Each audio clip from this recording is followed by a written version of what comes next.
Hi, I'm Sherry Strong, chef, nutritionist, and sugar cessation expert. Through this Sugar Masterclass video series, we're laying the foundations for you to transform your relationship with food. At Sweet Freedom, it's not about becoming as skinny as possible or enforcing a restrictive diet that you have to maintain for the rest of your life. Our focus is on you having a happy, healthy relationship with food so that you're in control of your cravings and your cravings aren't controlling you. We want you to get to a place where you're no longer using food and sugar as an emotional support, and you're not having these crazy sugar-induced binges. We want you to start to feel really good about your relationship with food and not afraid of it, not worried about how you look in your body and feel in your body, judging yourself all the time about what you do and don't eat and how much you eat, where you literally have a peace around your relationship with food. How wonderful would it feel to walk past your favorite treats or have them sitting right in front of you and not be tempted at all? We want you to get to a place where you experience true self-love, where the decisions you make actually heal your body instead of harm your body.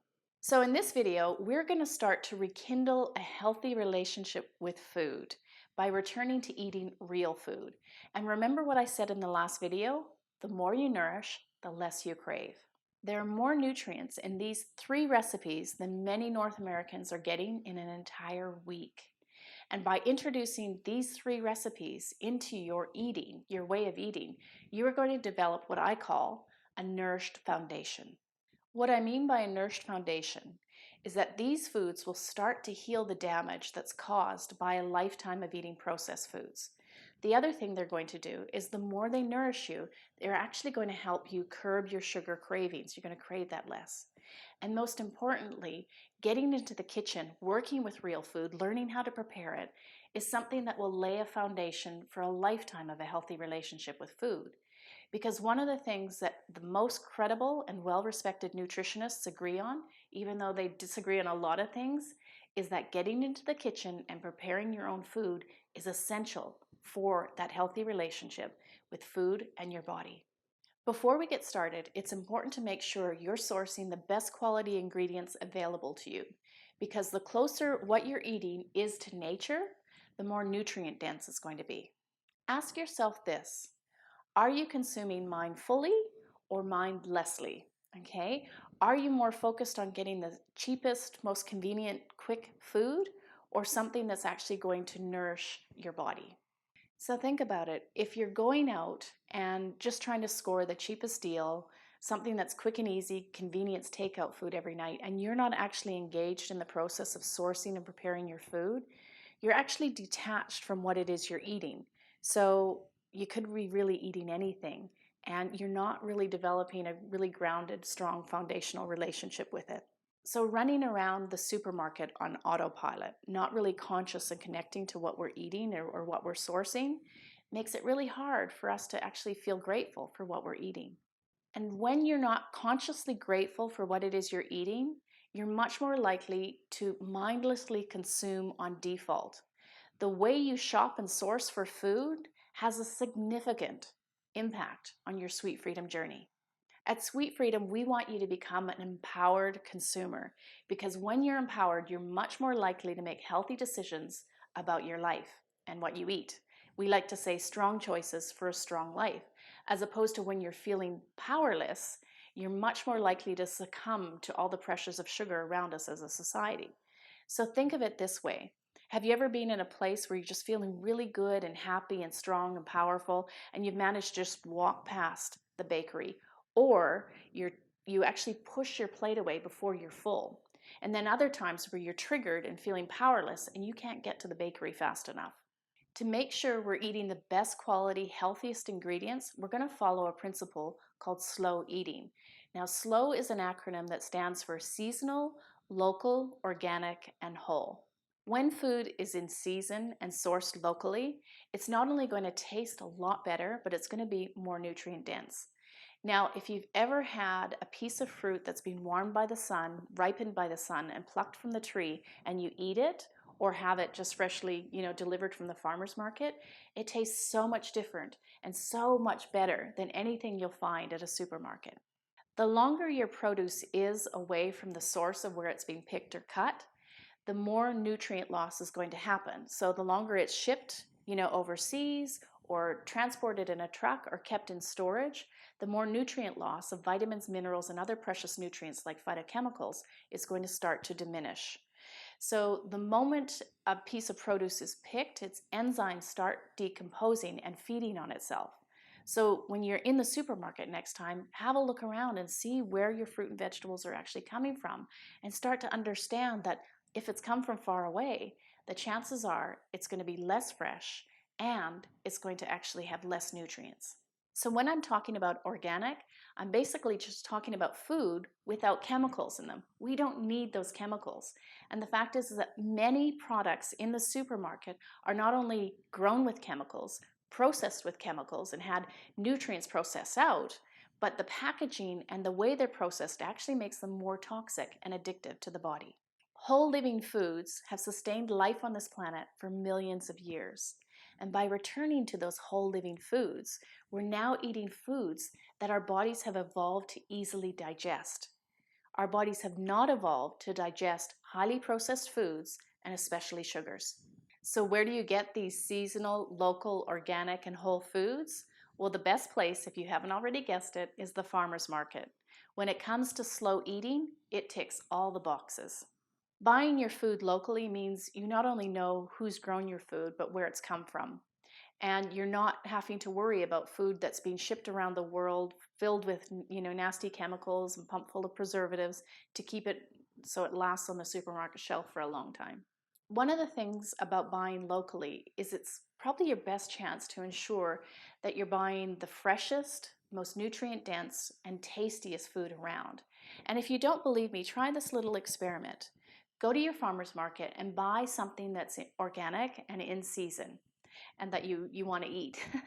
And then go to your supermarket and get the same equivalent and do a taste test. Because not only are you going to find that in most cases, the supermarket food is not actually going to even taste as good, it's not going to feel as good as something that's grown seasonally, locally, organic, and whole. So if you're not able to get to a farmer's market, try and stick as closely as you can to the slow principle, because it will be a great guiding force for you. So when you're looking at your supermarket, try to find the things that are organic, seasonal, local, and whole.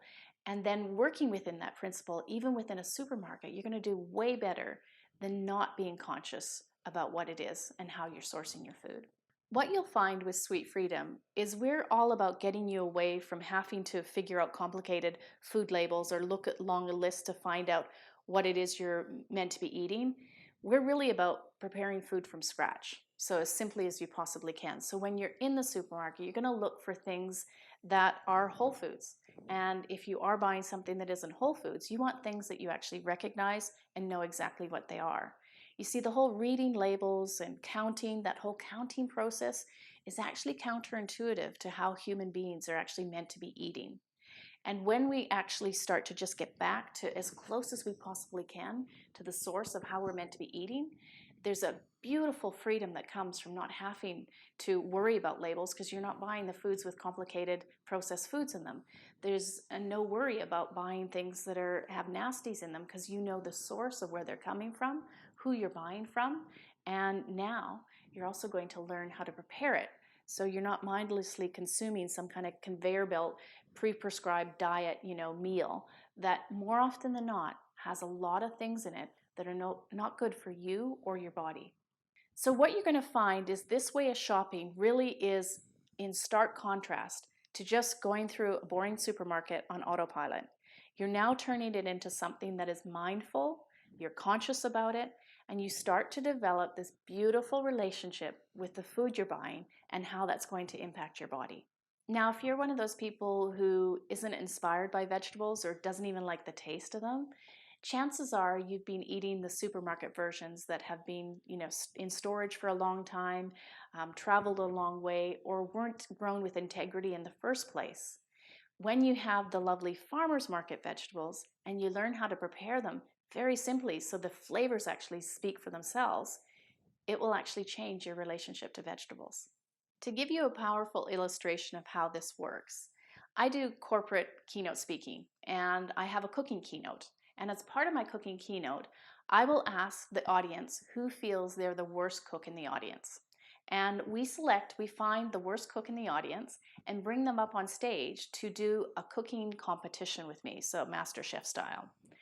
Now, before you think I'm being really mean, given my experience as a chef, what happens is that we prepare the exact same recipe, only they get top shelf farmers market ingredients, and I get ordinary everyday supermarket ingredients. We prepare the exact same recipe, it's super simple, and then we invite audience members to come up and do a taste test to declare the winner.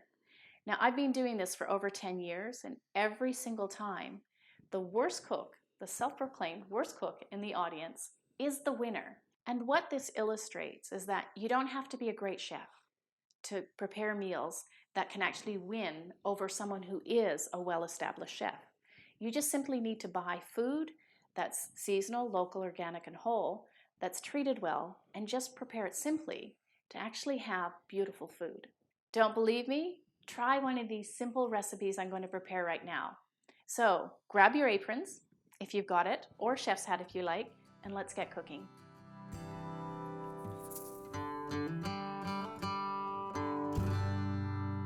The first recipe we're going to do today is a smoothie, and this is a living food smoothie. So there's wide speculation on what makes a good smoothie. I'm going to tell you why I'm making the smoothie this way. It's living ingredients, they're whole food, they're definitely seasonal, they're definitely local and organic. And so what I'm working with that's available to me in season is spinach. Okay, now one of the big things with smoothies that I want you to know about is that we want to keep these plant and living foods because they're going to be the most powerful. A lot of protein powders not only are processed and grown in a way that actually can create problems in the body. Did you know that some of the protein powders can actually contribute to things like tooth decay and pancreatic cancer? Absolutely connected to it. So what we're doing is we're having a smoothie that is all healing, no harming. And it will actually have a good amount of protein in it, which people are concerned about, but we don't need to be if we're eating this way. Now, when you're concerned about your protein, you're thinking, where is this smoothie getting its protein from? This green stuff is where the largest mammals on the planet get their protein from. They don't eat dead animals or anything like that to get their protein. They get it from living foods, and greens are sufficient for actually providing our protein needs. So I'm starting off with a nice big handful of the spinach, and I have washed that.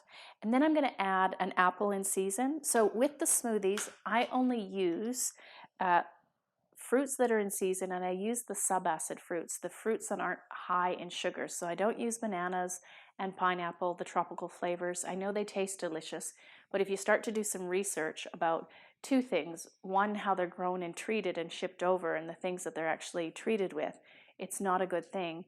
And if you live particularly in North America and places like that, you don't want tropical fruits going into the winter. It actually messes with your system. So I'm using an apple. I'm actually using the core.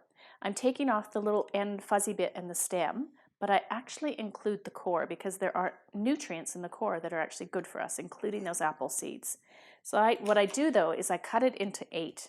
So the first half I'm cutting into 4, so 4 sections, and that means that that core will break up much more easily in the blender. And you want a high-powered blender. Now, you can make this in an ordinary blender, but a friend of mine who I actually taught to make smoothies, she made hers in an ordinary blender, and she said, it kind of had the texture of baby food with hairs in it.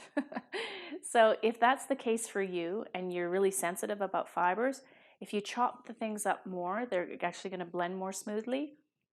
But this is a great investment, getting a high-powered blender, and the prices of them are coming down, every day. It's one of the things that once you invest in it, you will never, ever regret not getting that purchase.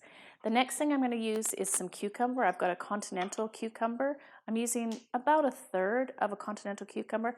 And again, I like to give my vegetables and fruits just a little bit of a chop to blend it, to make it blending it, even though it's a high-powered blender, I want to make sure that it doesn't spend too much time blending because then that will actually take away some of the nutrients, and it'll make it warm, and I want it nice and cold. And then another thing for if you want something that's super alkalizing, which is an antidote to our processed foods. And the more alkaline your body is, the less you actually want sugar and addictive foods.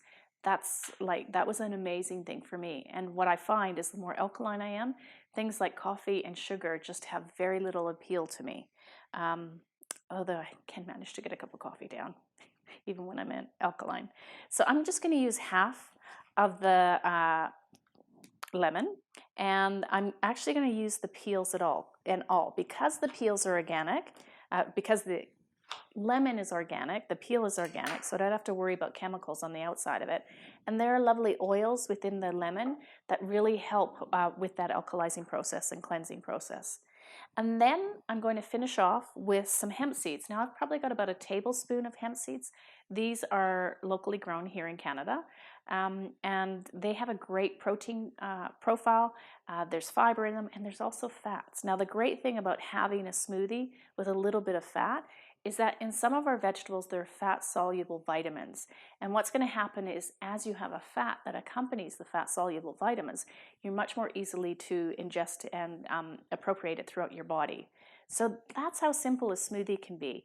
And this is one of the things that you can do in advance. So if you know you have got very little time to get ready for work in the morning, you can have all of this done and sitting in the fridge with the water in it. Now I use spring water. That's really important to me because I don't want the chemicals and the chlorine, things like that from my tap water. I find it tastes better, makes my body feel better. So that's an investment for me. What most people will spend on 2 cups of coffee in a week, I get 5 gallons of spring water that's locally sourced delivered to my door in BPA-free bottles. So I used to source it myself, but they closed down the springs, the 2 places that I went to here in British Columbia, so I was really upset. Now I have to buy my water, and I'm more actually attached to the fact that I can't actually get it myself than having to pay for it. And being a frugal cook, that's saying something. So it's just simply a matter of filling your water level up to your desired level of what you're going to actually create a smoothie. Now, a lot of people like thickies. I like smoothies. I like to be able to drink it. I don't want to eat it with a spoon. So that will just determine the amount of water. It's always better to start off with less water. You can blend it, and then if you need more water, you can add it back in. So that's how difficult it is to make a smoothie. And like I said, there's more nourishment in this smoothie than most people are actually getting in a day, and in some cases in a week, because they're eating mostly processed food and they're eating so much sugar it's actually stripping nutrients from them. And this is something that you can easily do to start your day. This is actually enough for 4 people to have a glass and still feel nicely nourished from. But if you have a bigger appetite in the morning, you can make this and have it throughout the morning. Just pour it into your jug, take it with you, and sip it throughout the day. And it really is a good idea to just sip it, throughout, rather than chugging it all down. You're going to get a better nutrient absorption in your body if you sip your smoothies instead of chug them. So we're going to go off to the blender now. So here you go. Within just a few minutes, you have something that is super nutritious. It actually is really lovely and tasty, and this will give you a perfect nourished foundation to start your day with.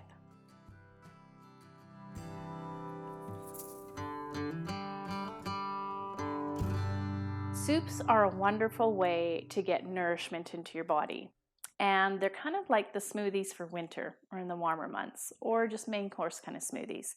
That's how I like to think of them, although I do like a bit of chunk in my soup. So what we're making today is a cauliflower and potato soup, cauliflower leek and potato, and I've got a few other little things to kind of put into it, but this is one of those soups that is just so simple to make, and that you don't have to go through complex, steps and layers to actually make a soup taste good. And every single thing in here is actually healing and good for you. And what we're doing is we're doing a simmer method as opposed to sauteing it ahead of time. So I've already got some spring water in my pot, and I'm going to add my ingredients into the pot. Now, what I'm going to do is put them in, and then let them cook long and slow over a slow period of time. And that will bring out the flavors, and it will give a really nice texture to the soup.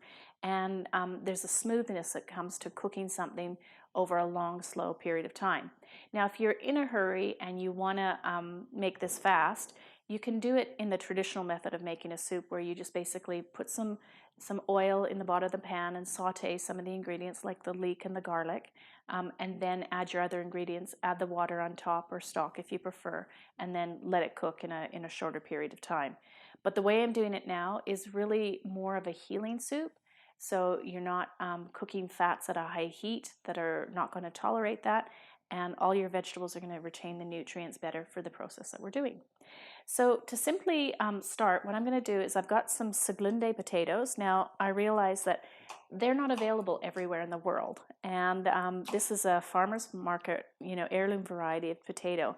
And the reason I'm using it is not only because it's absolutely delicious, but it has a yellowy flesh. And what we're finding is with the heirloom varieties of plant foods, they have more nutrients in them.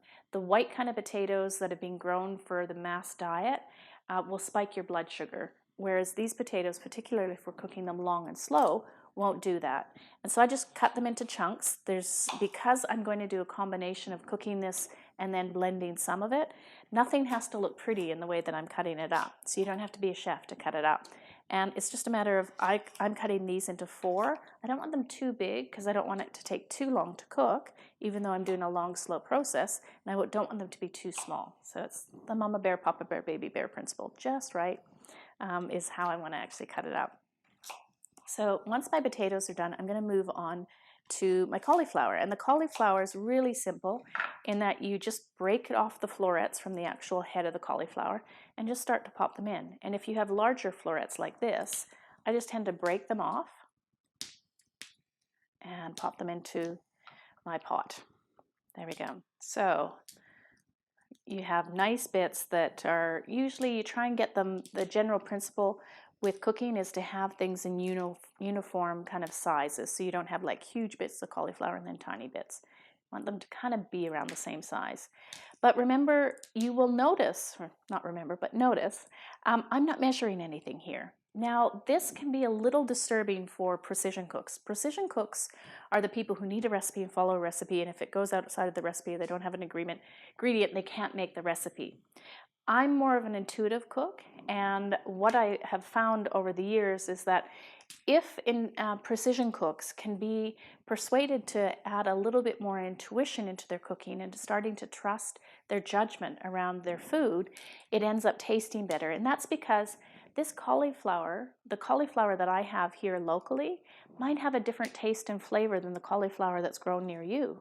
And so by being able to kind of be a bit more fluid and use your judgment and your intuition around your cooking, you're going to have, again, it's more of a relationship with the food.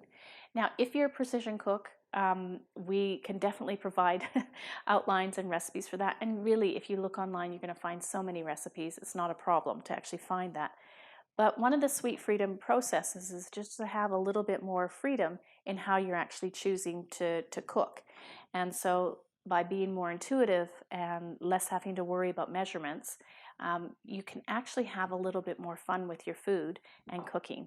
So the next thing that I'm going to put in are leeks. Now these are baby leeks because from the farmers markets, that's what looked the best. What you want from a leek is that it's nice and green. You've got the white part here that moves into the green, and then you've got this long bit. Now a lot of people don't use this long bit of the green of the leek, and I have to tell you, it's one of the most delicious parts of the leek, so please make sure you use it. Now to use a leek, what you're going to want to do is to cut it down the middle. So you see the center here? I'm cutting it right down the middle because most leeks are very dirty. They're a very dirty vegetable, right? And then you'll see, if you look in here, there's all kinds of dirt in there. What you're going to want to do is take that over to the sink and wash it up so that when you go like this and you open up your leeks all the way through, there's no dirt in there, because dirt is like the natural enemy to an enjoyable meal. If you've ever bitten into something that's got that gritty kind of flavor, not very nice. It's not going to harm you if you've got it from good soil, but it's not a pleasant experience. So then once they're cut through and they're washed, it's just a matter of chopping them. And again, this doesn't have to be fine because it's a long, slow cooking soup. And what you'll find too is with the longer, slower temperature with this soup, it gets more of a silky texture to it, particularly with the cauliflower, the leek, and the potato. And it's one of those things that as you start to become more connected to your food, you're going to start to notice and taste the flavor differences that actually come from having things cooked texturally different and over different cooking periods of time. So I've got my leek in there. Now for something a little bit more green, I want to add more green into it. I've got some zucchinis and I'm going to grate them. I'm going to make zoodles from them. So you're going to get this noodle-like texture with the zucchini. Now you can do, if you're wanting to have a little bit more kind of playtime with your food, you can put the zucchini in, I'd say probably just about 5 minutes before it's finished cooking. And then you're going to have a different flavor. You're obviously going to have less of the nutrient loss from the cooking. But what happens is when we cook food, we also can make it more digestible for the gut. And as a species, we've adapted to having cooked foods. So what I'm going to do is I'm just going to add this amount, 1 zucchini in now. And you can see it's not a terribly big zucchini. And then I'm going to add in one later just before it's finished cooking, about 5 minutes before. So I have a mix of those two. And then to that, I'm going to add some freshly ground pepper, freshly ground, into my soup. I like a bit of heat in it. I'm going to put some Maldon sea salt, which Andy brought me back from England, very famous over there. And that's a naturally white sea salt. It hasn't been cleaned. And then I'm going to put in a bit of chili because we on set, we like a bit of heat in our food. And if you need any advice on what kind of salts to pick, we have a page on our website with recommended products if that's helpful to you. So the last two things I'm going to add is some garlic. And because I'm not sauteing the garlic off ahead of time, and I am going to cook it long and slow, I want a bit of garlic flavor. So I've just done a little tap there. And because it's going to be cooked over a long, slow time, I don't have to mince it. If I was doing the saute method and sauteing it off first, I would actually mince it up. But this I'm just going to crush and smash. And when you give it a little crush, the skin comes off easily. There's so many implements now that you can actually do this, but I find that that's not that hard. Okay, but the first thing you need to do is give it a crack in that skin. And with garlic, it's really important that you get fresh garlic. So you don't want any little sprouty things coming out because it's going to leave not a good flavor in your soup. Small and firm is what you're looking for. There we go. You hear that smash? Smash. And it's going in because it's nice young garlic. I don't even have to take off the end bit. So the last thing I'm adding in is a bit of cold pressed coconut oil. Okay, coconut oil can actually stand the heats that I'm actually cooking with, and it's plant-based and it's got a great quality. And if you want any more advice about oils, the ones we recommend, we have a recommended products page on our website, so you can go there too. So now, once I have all my ingredients in here, I've got my spring water in there. I'm just going to add a little bit more. I don't need it to completely cover because it'll start to cook down. And I'm just going to put that on a medium to low heat. I'll bring it up to the boil so it actually comes up to a simmer. And then once it comes up to the simmer, I'm going to turn it down and let it cook for over 30 minutes, around 30 minutes. And that will be enough to make it all tender and cook, and all those flavors will meld together, and it's going to taste absolutely delicious. So when your soup is done, you'll know because the cauliflower and the potatoes are lovely and tender.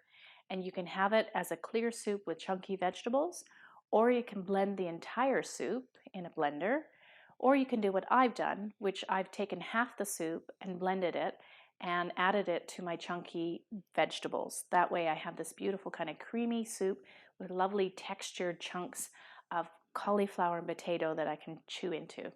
And what you'll do is you'll find if you use great quality ingredients and you've taken care, this soup will taste absolutely fabulous.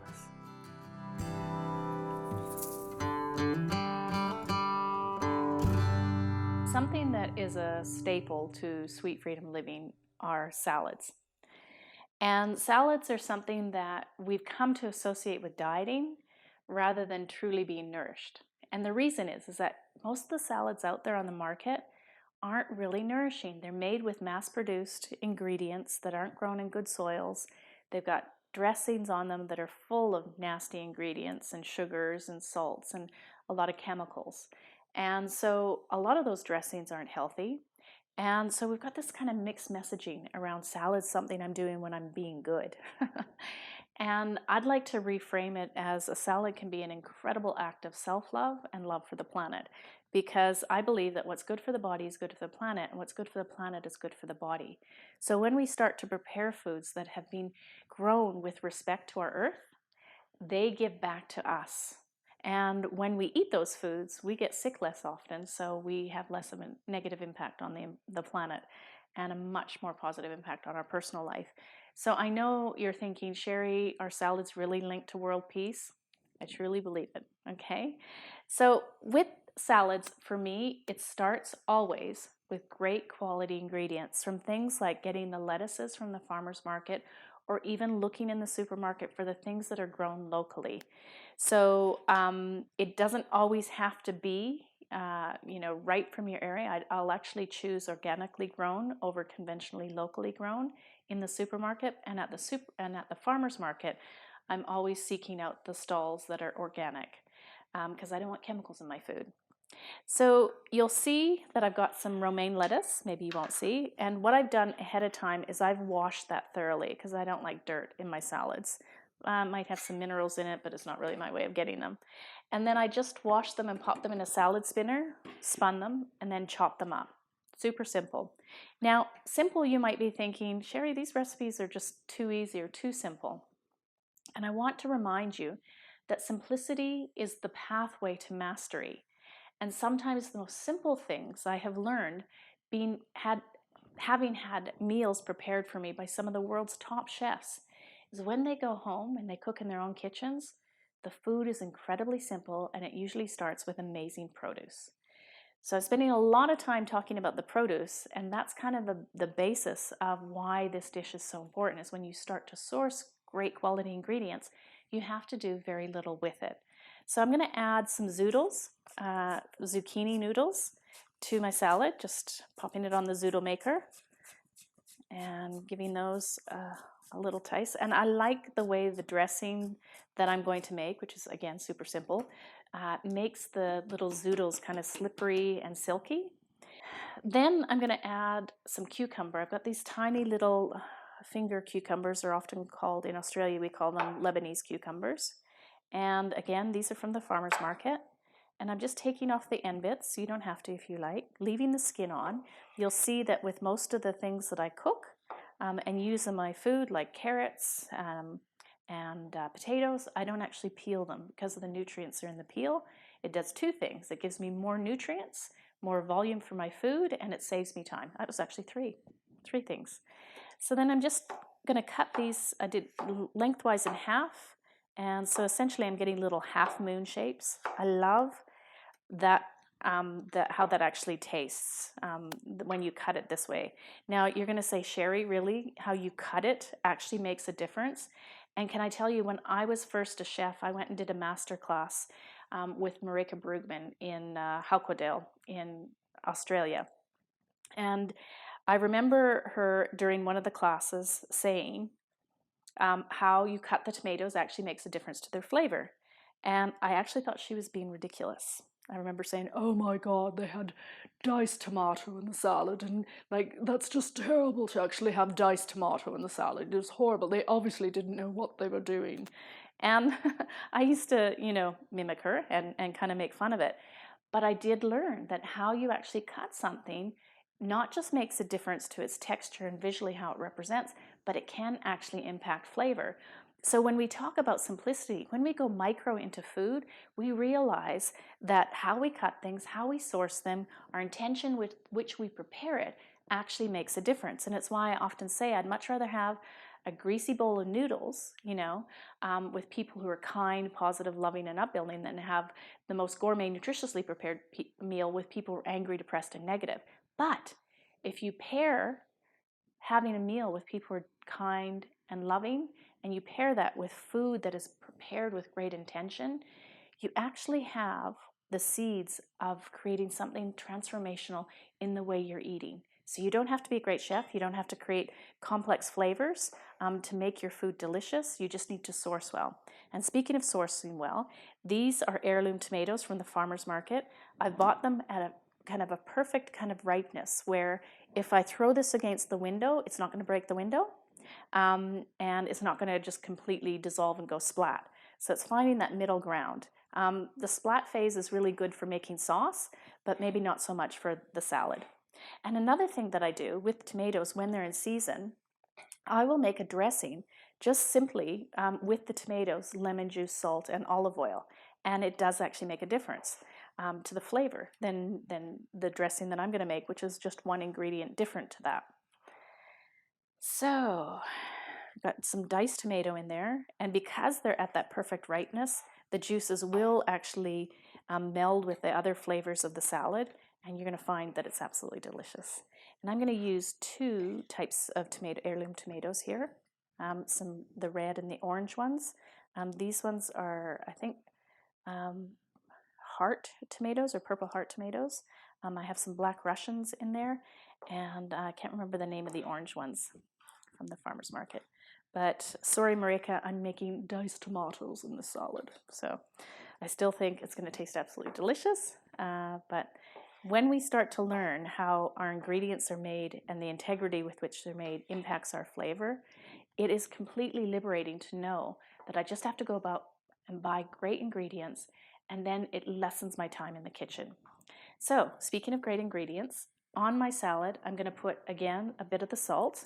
So I like a bit of salt, brings out the flavor of foods. You don't need to do too much.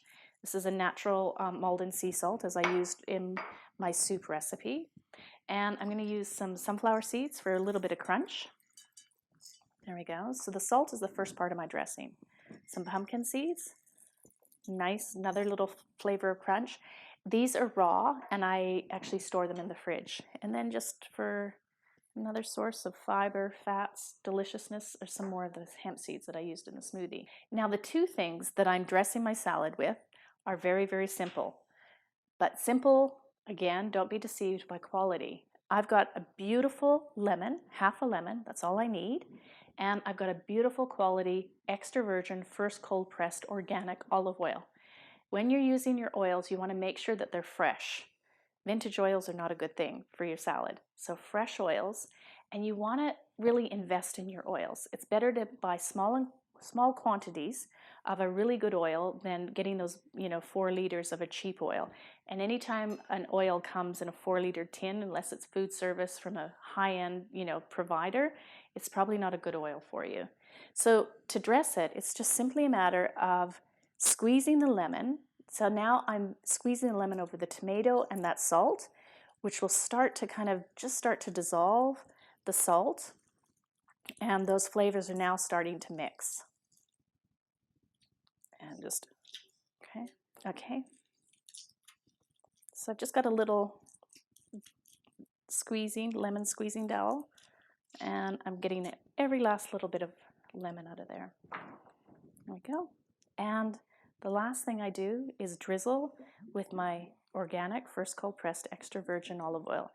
And what you'll find, I love that noise, is that it's super thick and viscous. That's the sign of a really good oil.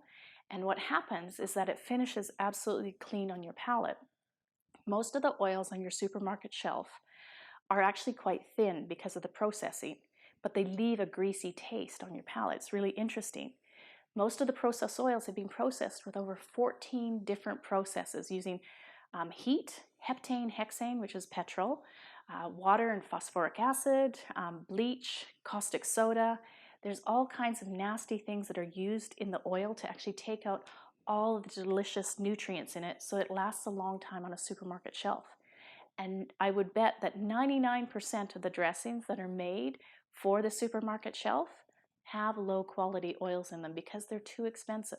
So I don't have to use a lot, and I'm very frugal with my actual use of it, but I really encourage you to invest more in your oils, and I see it as an investment because they're not only going to give you some beautiful nutrients in it, there's no downside to them, and it's going to add a fantastic flavor to your salads. So from there, it's just a matter of giving it a toss and dressing it. It really is that simple to make a great salad. And I promise you that when you start to make salads this way, not only will you want to eat more of them, but you're going to want to eat them more often. And you're not going to feel like this is a punishment or that you're missing out or you're dieting or you're doing something that's just good for you without it actually feeling great. Well, I hope you try those recipes, and I hope you enjoy them even half as much as we did gobbling them up on set. I want you to know that although you see me in my happy place, in my element in the kitchen, that I also know if it's not yours, or if you would like it to be, but your life is just too busy, or even if it doesn't interest you at all. I really get that, and I feel for you. And so this approach with Sweet Freedom is not about tomorrow you're going to stop eating all sugar and all of a sudden you're going to create all these super, food recipes. That's not what we're talking about. What we're wanting you to do is to start to bring these into your life. So have a smoothie, even if it's, once a week, and then you work up to twice a week, and then 3 times a week. Bring a salad into your week again. It can be for lunch, it can be with dinner, and make a big pot of soup and have it throughout the week. These are ways where you're not having to spend your life in the kitchen, but you are bringing life into your body by being in the kitchen. Okay, so what you're going to start to notice is that as you start to do this and you get used to being in the kitchen, it gets easier. Like anything, as you learn it and you get more comfortable with it and you associate the fact that you're cooking with the fact that you're actually getting well and you're losing your cravings for sugar and it's losing its grip on you, it's going to become easier. As you start to feel all those life-giving nutrients fusing into your body, so starting to repair the damage that has been done from sugar, from years of processed food, starting to curb your cravings, starting to give you that life-affirming feeling that will make you want to get back into the kitchen. But you need to be patient with yourself and just try it one recipe at a time and be playful with it. Cauliflower's not your thing? Try something else. Smoothies aren't your thing? Try juicing if you like. Or just try some different things into your smoothies that you already like that you know are going to help you develop a palate for smoothies. Because what you're going to find as you start to eat this way, you're upgrading your palate. It's no longer going to be satisfied with foods that are dead and are making you sick and toxic. But it is a process, and depending on how addicted you are and how many decades you've been addicted to that food, it can take time. So we just want you to be patient with yourself and try and take some expectation away from yourself that you have to be really good at this at the beginning, and just gently move into the kitchen, hopefully, and with a positive attitude. Now, you've seen me in my element, in my happy place in the kitchen, but I want you to know that I understand if this is not your happy place, or you're just too busy, perceive yourself to be too busy to get in here. And I'm not expecting you to all of a sudden ditch the sugar overnight and be making 3 meals a day every single day, like I do. What I am hoping for you is to get into the kitchen and just try this one recipe at a time. Just try the smoothie, and when you've mastered the smoothie, have that once a week or twice a week or 3 times a week, and then it just becomes your normal. And then once you've mastered that, try the salad once a week, twice a week, until it becomes your normal. And the same with the soup. You don't have to learn 57 different recipes to do this. You just have to learn 3 recipes that you alter within the seasons, and then it doesn't get boring. Just add a few ingredients here, a herb there, a different salt, a different pepper, a bit of chili. Little things can actually make a difference. And so if you just take the pressure off yourself and move into the kitchen with a kind heart towards yourself, hopeful that as you start to do this more, you're going to gain confidence in the kitchen. And that confidence is going to turn into something really empowering in the kitchen. And as all the nutrients from the living food start to infuse into your body, you're going to reduce your sugar cravings. You're going to actually start to feel like this food more. And you're going to feel better and you're going to have more energy to actually be in the kitchen. And I just want to stress this one last time, is that getting into the kitchen is absolutely essential to you developing an empowered and healthy relationship with food. And the more you actually do this with an open heart and an open mind, it's actually going to get easier, and you're going to start to find that it can actually be at times your happy place. So now hopefully you're getting an understanding of the importance of a nourished foundation. And what this is going to do, it's going to start to get you moving in the right direction away from Sugar City and towards your sweet freedom. So let me tell you what's happened to clients I've worked with in the past. they start to implement these healthy recipes. They switch their sugars, the replace principle, and they start to have a certain amount of success. But then I'll speak to them and find out that they had a bad day and were triggered and ended up eating a whole tub of ice cream, or worse, completely fallen off the wagon. Now, this is common, and it's because they haven't dealt with the emotional side of their eating habits. This is why in the next video in this Sugar Masterclass series, I'm going to share with you the strategies that help you deal with the emotional side of eating. You can have all the healthiest recipes in the world at your fingertips. You can even have the best of intentions and be highly motivated. But unless you start to deal with the underlying issues that causes you to run to sugar in the first place, it's really only a matter of time before you end up in Sugar City. And make sure you hang around for video 4, where I'm going to be sharing my #1 tip that will help you stay sugar-free long term. No more yo-yo dieting, no more judging yourself, and no more being exhausted trying every single diet out there. This is about real, tangible success. I believe that you can do this, and I'm going to be there with you every step of the way. Let me know how you go in the comments below. I'd love to know how you got on going to the farmer's market, preparing, sharing, and eating these recipes. And if you're extra inspired and you've prepared the recipes or gone to the farmer's market, take a picture, tag us on Instagram, and hashtag Sweet Freedom Life. And with that, we'll see you in the next video.